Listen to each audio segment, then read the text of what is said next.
BTR सरकारनि pig mission आरो फारसेथिं ओनसोलाव अमानि देहायाव आफ्रिकान स्वाइन बेमार मोननाय जादों।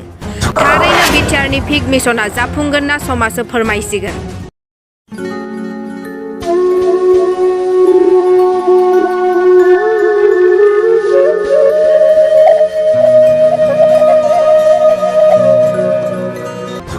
मा 400 आरो 500सो अमा थानाय फार्मा मेगन सिगाङावनो लांदां।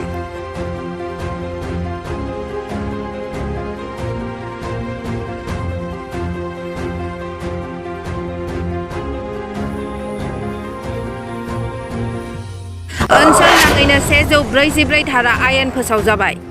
ब्लिचिं पाउडार, सुनै पेनेल बायदिफोरखौ गोबाव सम सारोब्लानो आफ्रिकान स्वाइन फेभार अमानि बेरामा गैया जालांगोन।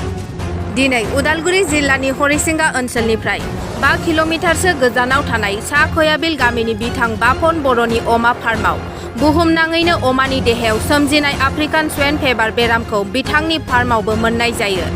फार्मनि बिगोमाया फोरमायनाय बादिब्ला सरकारनिसिम अमा थैबाय थानायखौ खौरां हरनायाव बेदर आरो थैखौ टेस्ट खालामनो लांनायाव बेरामखौ मोननाय जादों होनना।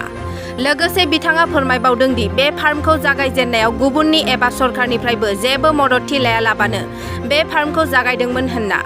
दानिया बै बिथाङा खौरांगिरिफोरनि गेजेरजों मा फोरमायदों खोनासंनि। खुलुमबाय, आंनि मुङा बापन बर'।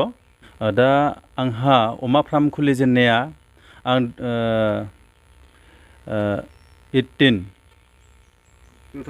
2018 सेप्तेम्बर मासाव खुलिदोंमोन। नै आंहा 4 बोसोर जाबाय। बे 4 बोसोराव आङो मोनसेनि बेखौ खुलिखांनानै आरो मोनसेबाव आं खुलिबावदों। नैयाव आं 18आव बा सेप्तेम्बर मासाव आं स्टार्ट खालामदोंमोन। बेनिफ्राय बिबायदि मासे मानैहैनो अमाखौ आङो बायनानै फेदेरनानै माने बिमा खालामनानै आंहा दा माने बिमायानो आंहा 50थानि आप जालांबायमोन आरो फिसा बिला गासै आंहा 400 बेबायदिहै आंहा गोरलै गोरलाम दोङोमोन। बेबायदि दिनै आंहा नैबे 2022नि माने मे मासनिफ्राय आंहा एसे लोमजानाय आङो नुनो मोनबाय। नैबे फार्मावहाय नुनो मोननायावहाय आं सानदोंमोन गिबियावनो माने साधारन लोमजानाय। बिदिहै आं 4 बोसोराव आंहा मासेबो अमा बिदिहै थैफेराखैमोन। उनाव मासे अमा थैनायाव आङो एसे माने आङो डाक्टर लिंना लाबोनानै बा आङो गावनो एसे हायो बा 4 बोसोरनि जिखिनि एक्सपिरियेन्स दङ आं बिदिहै बिजि दावाइ मुलि होबाय। बेबायदि होनानै होनायावबो आङो बेखौ फाहामनो हायासै। बियो सानबायाव थैनायसै। बिदिनो बिनि उनाव आरो मासे आरो बिनि उनाव माथाम माब्रै माने जालांनो हमबाय।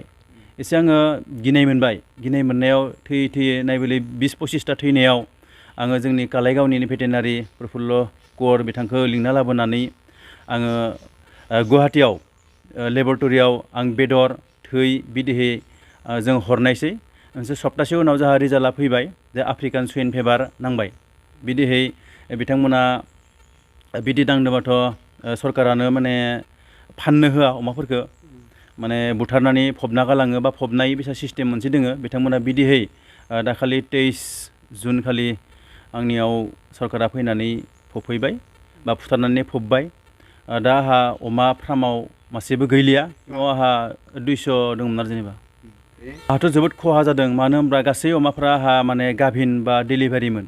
बिथांमोननि उदैयाव जेनेबा फिसा दङमोन। फिसा 10-12ता थायो मासे अमायाव, नोंथांमोनाबो मिथिगौ।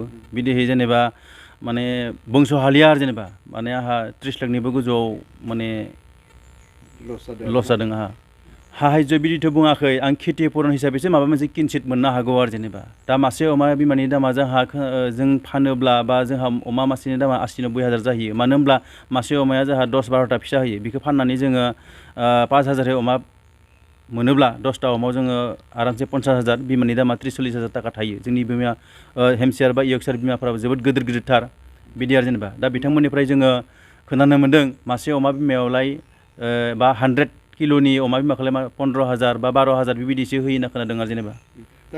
फिसा दङमोन फार्माव आंहा अमा दङमोन।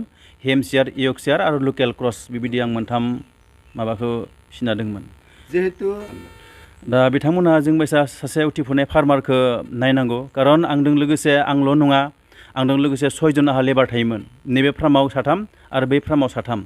दा 6 जन लेबारा माने माबायदि सोलिगोन बे मोनसे सिन्ता आं आरो माबायदि आरो माने स्टार्ट खालामफिनगोन बेफोरखौ आंहा बहुत सिन्ता जागासिनो दोङो माने माबायसा सोलिफिनगोन माबायसा स्टेप बेबायसा स्टेप आं मोनहैफिनगोन ना फिना बे बिथां 6 जन न'खरा 6टा न'खरा माबायसा सोलिगोन बिनि सायावबो आंहाबो सिन्ता दोङो बिथांमोनाबो बहुत दुखुआव दोङो दा बिथांमोना आंदोंनो आंनि न'आवनो सोलिनानै अमा आदार होनानै बा फार्मफोरखौ सुनानै बिथांमोना सोलियोमोन बिथांमोनाबो निस्सय बहुत माने सोलिनाया गोब्राब जाना फैदों बेबायदि आरो दा बेखौ नायनानै जुदि सरकारा माबा मोनसे जोंनो जुदि अनसुंथाइ बा जोंखौ पुनर सोलिफिननो थाखाय जुदि राहा लामा होयोबा निस्सय जों गोजोननाय थागौमोन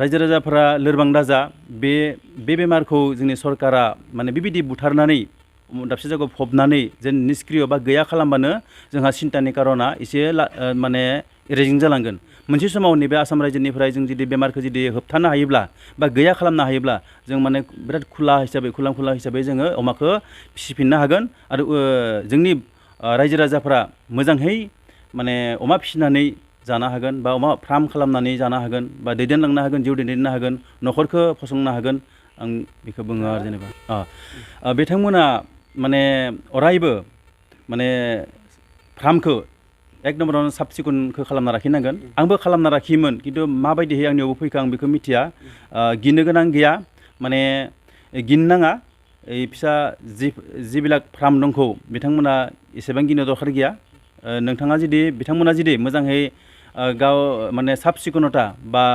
बाय'सिकिउरिटिखौ मेनटेन खालामो बिथांमोननियाव एफेक्ट जानाय नङा माने अरायबो फुंबिलि बा मोनाबिलि समाव ब्लिचिं पाउडार बा सुनै बा स्प्रे दोङो बायबा मोनो जों किसुमान माने बिजानु नाशक द्रब्य मोनो जों बेबायसाखौ बिथांमोना मोनाबिलि समाव जुदि स्प्रे खालामबाय थायोबा बिथांमोनाव जानो हानाय नङा आरो बिथांमोना मोजाङै फार्मखौ सोलिलां बा सालायनो हाफिनगोन दा मा बुंनो बिथांमोना खबर लानांगौमोन एसे दा बिथांमोनाबो खबर लास' हायाखै